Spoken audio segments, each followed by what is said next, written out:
All right, here's the context of this video. I've gotten some recent subscribers, and this video might seem out of place. Basically, I got a other channel called Out of the Cave Philosophy. It's a channel about philosophy, theology, immaterial things that you're thinking about, not necessarily reviewing a physical object. So on Hisatsu 5, I test gear out. I test physical things out and be like, hey, here's my opinion of this knife, this gun, this watch, this wallet. And that's what the Hisatsu 5 channel is about. The Out of the Cave Philosophy channel, we're talking about immaterial things. We're talking about ideas and theology. So if you're interested in that, I suggest you go to the Out of the Cave Philosophy channel. And the context of this video is that there was this artificial intelligence website that you can give prompts and ask questions, and it'll give you a response.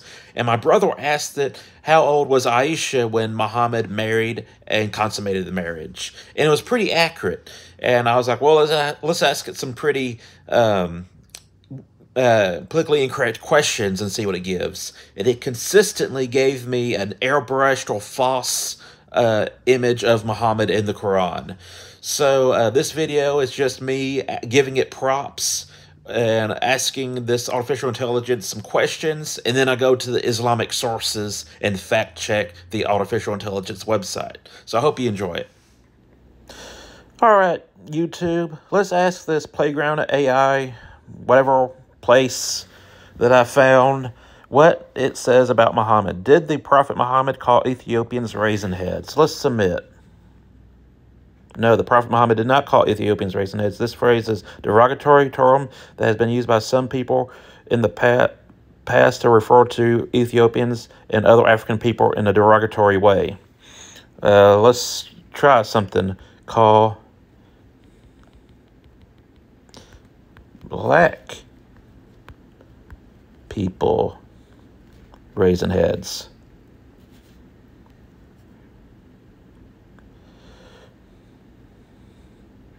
The Prophet Muhammad did not call Ethiopians raisin heads. The term has been used by people in the past. Okay. All right, let's see what the sources say. All right, this is the Sunni.com judgments narrated Anas bin Malik. Allah the Messenger said, you should listen to and obey your ruler, even if he's an Ethiopian black slave whose head looks like a raisin. All right. It appears that the AI is pretty woke and is pretty chill when it comes to Muhammad. Let's see. Let's ask it this question. Did the Prophet Muhammad own black slaves? We have shown that he called Ethiopians and black people raisin heads. Let's see if he owned slaves. Submit. No, the Prophet Muhammad did not own black slaves. He actually advocated for the abolition of slavery and for human treatments of slaves. He even spent the example by freeing slaves himself and ordering his companions to do the same. Is this true? Let's check out the sources. This is Sahil al-Bukhari, Book of Financial Transactions, chapter selling animals for animals of different amounts or quality, hand to hand. Sunnah al-Nisa. Sorry, this isn't Sahil al-Bukhari, but this is Sunnah al-Nisa 4621.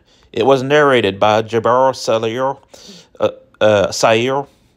A slave came and gave his pledge to the messenger of Allah to immigrate, and the prophet did not realize that he was a slave. Then the master came looking for him. The prophet said, sell him to me.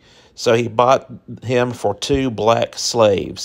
Then he did not accept any other until he asked, is he a slave?